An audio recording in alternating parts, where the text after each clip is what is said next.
आशीष दे, परमेश्वर हमें बरकत दे, परमेश्वर हमारे जीवन का मदद अनुग्रह करे। अब सवाल है, what is the meaning of blessing? आशीष का मतलब क्या है? कई बार हमारे जीवन में आशीष का मतलब सोचते हैं मेरे जीवन का कुछ बड़ा हो जाना, मेरे जीवन का कुछ अच्छा हो जाना, मेरे जीवन की इच्छाओं को पूरी हो जाना। बिल्कुल सही है, ये सारी बात आशीष का मतलब है, लेकिन सारी बातों को एक विशेष रूप से जब प्रभु की उपस्थिति में थे तो प्रभु बताया आशीष का मतलब यह है हमारे जीवन में परमेश्वर के हाथ का हो जाना। हालेलुया, मेरे जीवन में परमेश्वर का हाथ उतर जाना। द हैंड ऑफ गॉड ले अपॉन माय लाइफ, परमेश्वर का हाथ मेरे ऊपर आ जाए, इट इज कॉल्ड ब्लेसिंग। क्योंकि जब परमेश्वर का हाथ मेरे ऊपर होगा, जब परमेश्वर का हाथ आपके ऊपर होगा, आपसे कहना चाहते आपके जीवन की हर एक समस्या को आपके जीवन से दूर भागना होगा, बीमारी को दूर भागना होगा, निराशा को दूर भागना होगा, गरीबी को दूर भागना होगा। आपके जीवन जो प्रॉब्लम है उसे निकल करके जाना होगा। निसंतान की समस्या खत्म हो जाएगी, अविवाहित होने की समस्या, विवाह न होने की समस्या खत्म हो जाएगी जब आपके और मेरे जीवन में परमेश्वर का हाथ आएगा। आपसे कहना चाहते हैं आशीष का मतलब है the almighty God's hand must be will be on my hand. मेरे शरीर, मेरे सिर पर परमेश्वर का हाथ का आ जाना। क्या आप चाहते हैं परमेश्वर का हाथ आपके जीवन में आए? क्या आप चाहते हैं परमेश्वर का हाथ आपके जीवन में एंटर करे?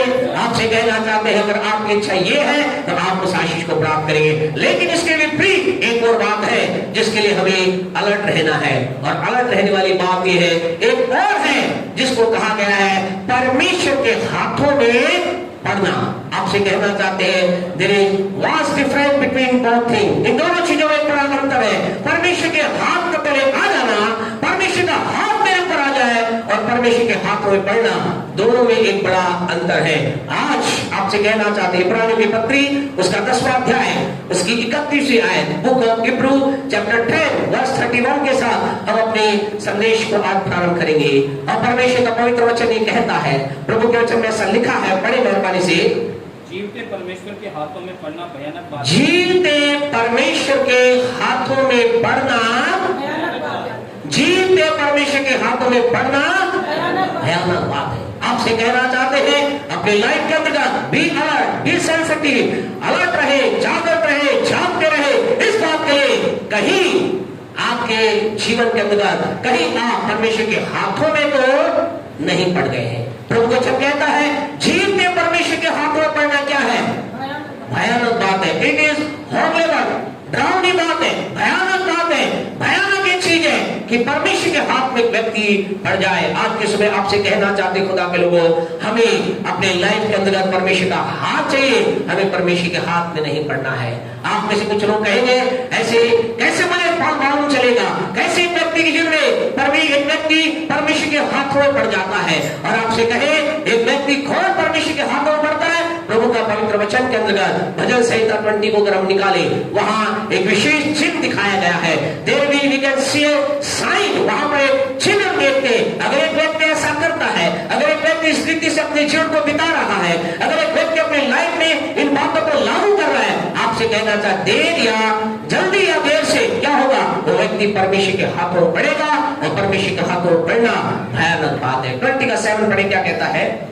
किसी को रथों का, हाँ जी, किसी के रथों का, किसी को घोड़ों का भरोसा है, किसी को घोड़ों का भरोसा है। आपसे कहना चाहते हैं एक व्यक्ति, it is a sign for that person, एक चिन्ह उस व्यक्ति का कि आज उसका भरोसा किस पर है। एक व्यक्ति जिसका भरोसा किस पर है?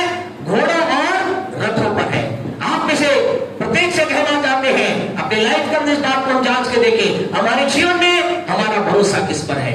प्रवचन कहता है जिसका भरोसा किस पर है? घोड़ों पर है। जिसका भरोसा किस पर है? रथों पर है। रथ और घोड़े का मतलब क्या है? रथ किसको दिखाता है? आप कहे साहब हमारे तो पूरे शहर में रथ नहीं है, आप घोड़ों की बात कर रहे हो, घोड़ों को तो हम देख रहे हैं, हमारा देख रहे पसंद नहीं करते, या घोड़ों के से हमारा कोई लेना देना नहीं है। लेकिन आपको समझना है यहाँ जो परमेश्वर का घोड़ों रथों का मतलब, रथ का मतलब धन और दौलत, रथ का मतलब धनाढ्यता, रथ का मतलब धन जो संपत्ति है। आज आप कई लोगों के जीवन में ऐसा है, उनका भरोसा अपनी संपत्ति पर है, धन पर है, और उनका कहना यह है मैं अपने पैसे से सब कुछ कर सकता हूँ, मेरे पास धन है, मैं सारी चीजें प्राप्त कर सकता हूँ। घोड़ों का मतलब, घोड़ा किसको दिखाता है? दिखाता है, स्ट्रेंथ को दिखाता है। आज कई लोग बड़े बलशाली है, स्ट्रेंथ बड़ी ताकत उनके अंदर है, शारीरिक तौर से वो बड़े ही स्ट्रॉन्ग है, बड़े मजबूत है। वो कह रहे कुछ भी हो जाए हम अपनी ताकत से हर पे जीत प्राप्त कर सकते। कोई शत्रु हम पर विजय नहीं प्राप्त कर सकता, कोई समस्या हमारे सामने टिक नहीं सकती। लेकिन परमेश्वर का पवित्र वचन कहता है, बताता है, कई लोग इनको रथों पर भरोसा है, घोड़ों पर भरोसा है, जो लोग अपने धन पर, अपनी संपत्ति पर या धन की चीजों पर भरोसा करते हैं, अपने बल पर भरोसा करते हैं, उनके बारे में आगे खुदा का वचन इसी के 20 के 8 को उधर पढ़ेंगे। 1 को पढ़े, क्या लिखा है? हाँ जी पढ़े। वे तो झुक गए, वे तो झुक गए गिर पड़े और गिर पड़े। आपसे कहना चाहते, बोला ज्यादा लंबे दूर तक नहीं चल पाएंगे, वो एक लंबी दूरी की यात्रा तय नहीं कर पाएंगे। लग रहा होगा, आपको दिखाई दे रहा होगा, मुझको दिखाई दे रहा होगा, ओ ये कितना ताकतवर व्यक्ति है, कितना धनी व्यक्ति है, इसका कोई काम, कोई भी बात हो, इसके जीवन में कोई बात हो, क्या करता है? ये अप्रोच लगा देता है।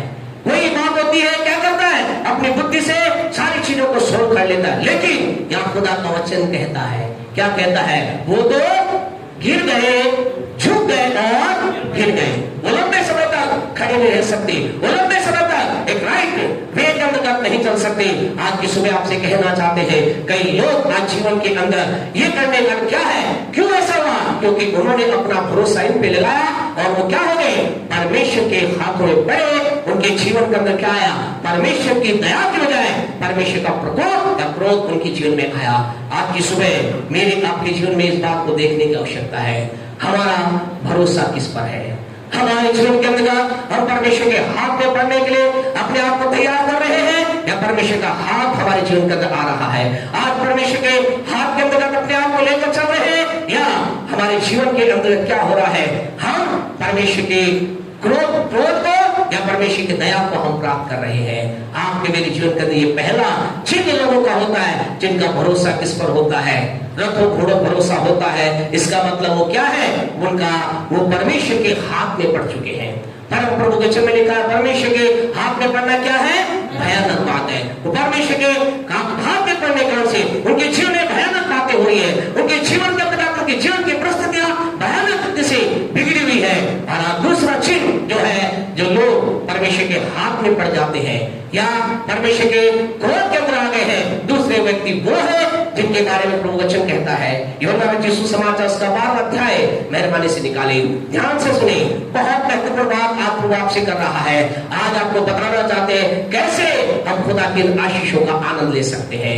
आज हम आपसे बातचीत करने जा रहे हैं कैसे अपनी लाइफ में आप अद्भुत खुदा के कार्य को देख सकते हैं। लेकिन उससे पहले इन ऑब्स्टिकल को, इस रुकावट अपने जीवन से दूर करना है। कहीं हमारे जीवन के अंदर ऐसी बात तो नहीं, कौन सी बात तो नहीं कि खुदा का हाथ हमारे ऊपर, खुदा की दया की बजाय कहीं खुदा का भयानक हाथ हमारे विरुद्ध में तो नहीं है। यूहन्ना यीशु समाचार 12वां अध्याय उसकी 43 वर्ष को पढ़े, 43 वर्ष। क्योंकि मनुष्य की और ये प्रशंसा उनको परमेश्वर की ओर से प्रशंसा की अपेक्षा अधिक प्रिय लगती है।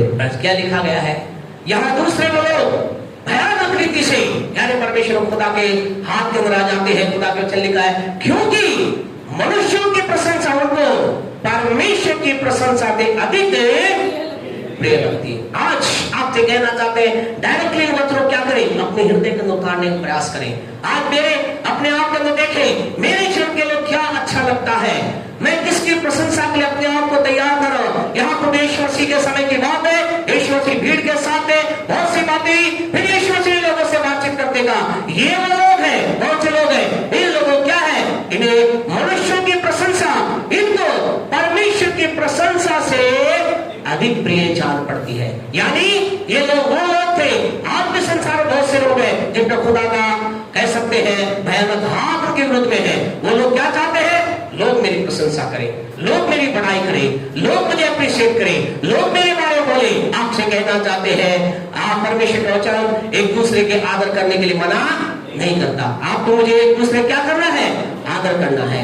अपने प्रियजनों का आदर करना है, अपने बुजुर्गों का आदर करना है। लेकिन आपसे कहना चाहते, उस जगह पर आपको और मुझे अपने आप को एक स्टैंड लेना है जहां पर हमारे प्रियजन, जहां पर आपके मेरे बुजुर्ग, जहां पर आपके मेरे ज्यादा समझदार लोग, जहां आपसे मुझसे ज्यादा ज्ञान रखने वालों, जहां आपसे मुझसे ज्यादा धन रखने वाले हो, अगर कोई ऐसी बात के अंदर आप मुझे इन्वॉल्व करने का प्रयास करते जो परमेश्वर को प्रसन्न नहीं करती, हमें उस जगह पर स्टैंड को कहना है, मुझे परमेश्वर की प्रशंसा आपकी प्रशंसा से ज्यादा अच्छी लगती है।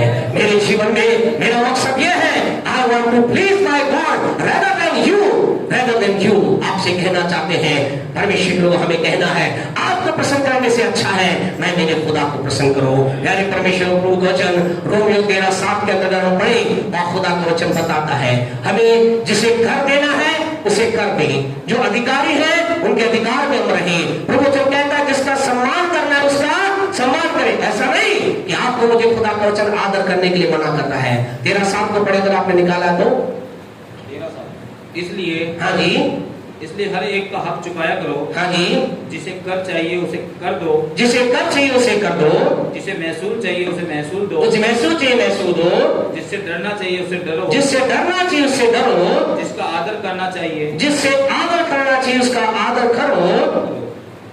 आपस हाँ जी, जिसका आदर करना चाहिए उसका आदर, आदर के लिए मना नहीं है। लेकिन जहां बात आ जाती है, जब मेरे आपके जीवन के अंदर परमेश्वर की, फिर हमें क्या करना है, परमेश्वर को मनुष्य से ज्यादा आदर देने के लिए अपने आप को तैयार करना है।